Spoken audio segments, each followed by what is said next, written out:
Mikäs on sitten kilpailutilanne tällä autolla? On 3 osakilpailua käyty tässä tämän kauden aikana. Ja joo. Siinäpäs taas piippailu. Sitä ovi kiinni. Joo, eikä noista kaiutiritiloista, niin niistä ei nyt ollut kauheita haittaa sitten loppujen lopuksi mun äänelle, mikä on sitten vähän niinku pieni letdown siinä, että se olisi ollut aika helppo äänen parannus, jos se olisi parantunut niiden muokkaaminen ääntä. Mutta vaikka siinä ehkä joku pieni korvin kuultava ero olisi ollut ehkä noiden ritilöiden kanssa, mutta se oli aika pieni, siis todellakin pieni ero, että puhutaan jostain tietyn taajuuden 1 desibelin eroista, niin ei näiden muokkaamisesta esimerkiksi oli paljon enemmän eroa että näissähän on pari tankoa tuolla ja siinä on kangas ja sitä on nyt koitettu vähän tiivistää, että se menisi vähän alemmas. Tuolla on Praxin GL2. Joo. Ja mun mielestä tää passopää oli ihan kivan kuulonen tällainen niin kylmänäs, että vähän siellä oli taso liikaa, että me ruvetaan sitten säätämään noita etupään kajareita uusiksi ja sitten vähitellen tässä näin. Ja me ei tarvitse mitään lähivasten mittauksia ottaa, kun ruvetaan vaan saman tien ekuttamaan. Ja koitetaan saada pikkasen niinku tuolla Emma-raidoilla tää auto ei ole ehkä ihan parhaimmillaan. Et musiikilla tää on aika hyvän kuulonen jo. Elikkä siitä lähdetään.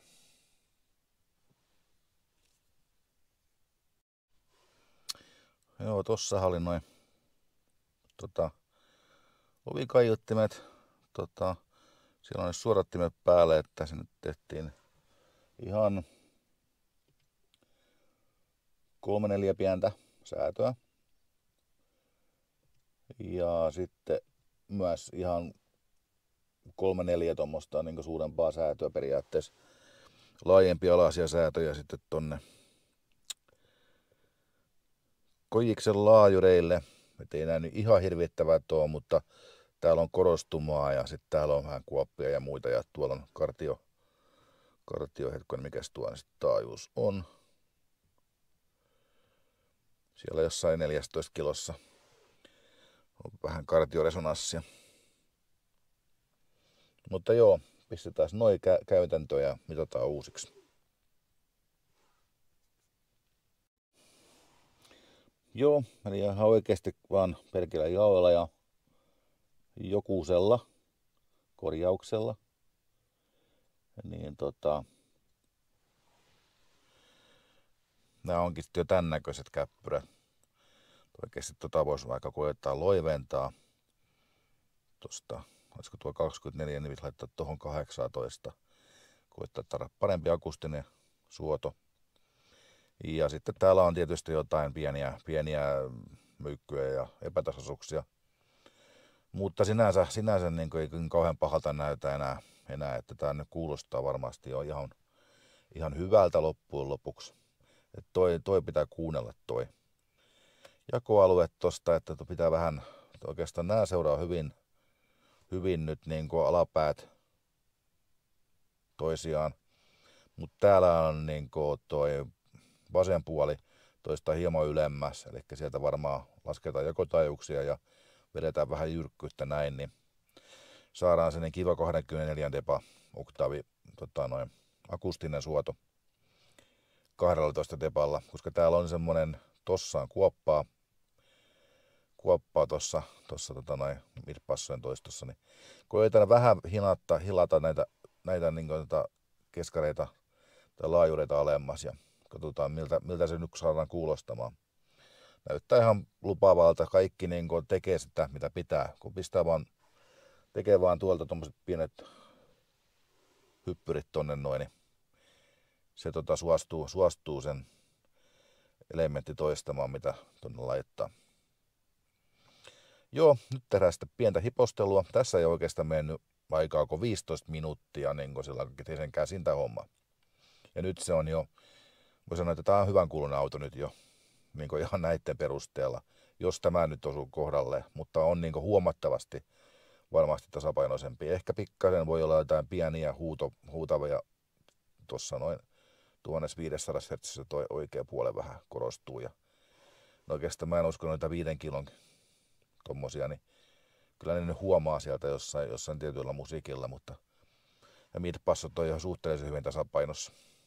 Tehdään nyt seuraavat mittaus vaan säädöt, vähän hienosäätöä ja sitten ruvetaan kuuntelemaan näitä jakotaajuusalueita.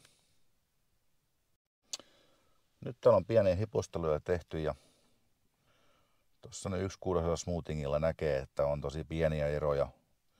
Tätä on vaikea kuulla jo. Ja tällä midpassossa on vielä hiukan jotain tasoeroja. Tuossa näkyy, eli siellä on otettu vasemman korvan vierestä, että siellä on pari melko varmasti semmoista korostumaa, mitä ei tämän mittariin jää. Niin on otettu tuosta ihan vasemman korvan vierestä mitattu tämän tunnerin paikka. Eli tämä korjataan sitten vielä tästä toisesta keltaisesta tai oranssi. Niin korjataan pikkasen. Niin sillä lailla, että se on kaikki tuon sinisen eli oikein sisällä. Ja tuossa ei jakotaajuudet ihan kohtaa vielä ja nämä haetaan tästä vielä. Pitää varmaan laskea vaan ja ehkä pikkasen nostaa. Niin katsotaan millainen yhteisvaste sitä tulee sitten vielä. Mutta joo, pieniä hiposteluja tohon enää ja sitten ruvetaan kuuntelemaan sitä, että mikä se jakojyrkkyys on sitten parhaimmillaan ja miltä se näyttää myös.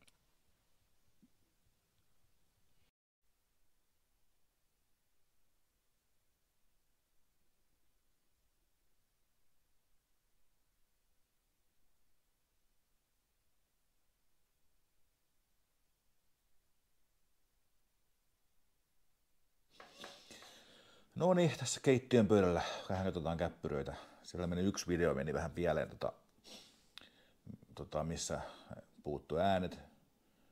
Ja siinä oli aluksi, tässä oli sillä, että tästä on tosi vaikea kuulla tästä Audista sitä oikeaa vaihetta, vaikka sillä periaatteessa on keskareille tai laajuudella on 4 vaihtoehtoa, että on vaiheet käännetty, vaiheet oikeinpäin, tai sitten vasen käännetty tai sitten oikea käännetty. Eli se on 4 vaihtoehtoa. 3 kuulostaa yllättävän hyvältä. Ja sitten taas, eli ne on tosi vaikea kuulla, se on aika tarkkakin se keskialue, mutta siinä on sitten muualla ongelmia. Siinä on vain yksi oikea vaihtoehto ja riippuen vähän taajuuksista ja viiveistä, että missä kohtaa se on.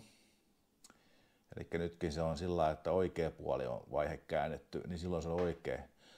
Muuten, missä 2 kun kuulostaa oikealta, niin esimerkiksi ne kaupellit, kun ne pitäisi mennä tasaisesti näin, niin ne lähtee tästä ja sitten menee pyörimään vähäksi aikaa oveen ja sitten ne jatkaa puolesta välistä tonne.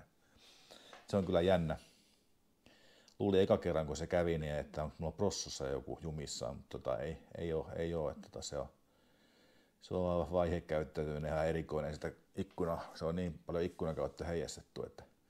Mutta tästä nyt näkee, että nyt siellä on kohtalaisen hyvässä jamassa, että tuommoinen mäkihyppyri, siinä on vasen ja oikea puoli aika lailla samannäköiset, tätä on aika paljon muutattu totta kai, ja sitten ei ole mitään kauheita sotkuja tuolla yhteisvasteessa, ja passuakin tulee riittävästi. Tuossa on noita midpasson juttuja, niin tuossa on tuonne pieni kuoppa tehty tarkalleen tahallaan tuohon 72 Hz kohdalle tuonne vasemmalle puolelle, muuten se vetää sinne oveen.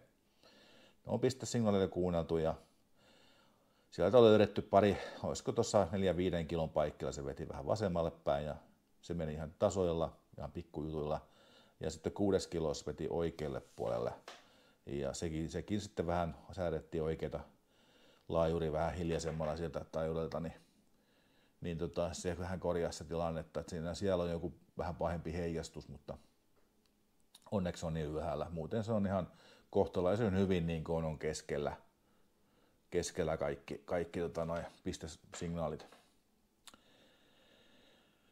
Ja passoissakin kohtalaisen hyvin. Tietysti se on alle 60 Hz, niin paikallistuu taa ja sitten se alkaa tuntumaan siellä edessä.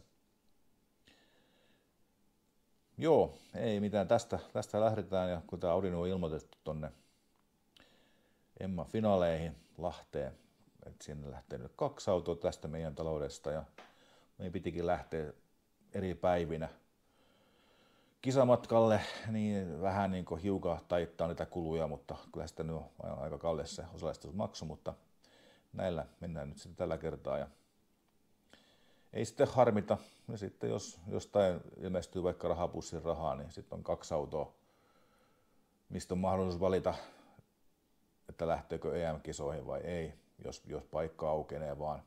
Ja sitten jos toinen auto lähtee, mulla on tuossa nyt vähän sellainen vähän tavaraa kuljetusautolle vähän pieni semmoinen niin kuume päällänsä, että katsotaan nyt millainen pikkupaku sieltä tulee vai tuleeko lainkaan. Mutta 3 autoa tuommoista, varsinkin noin arvokkaita, en kyllä rupea pitämään, että sitten lähtee joku liikkeelle tästä pihasta pois.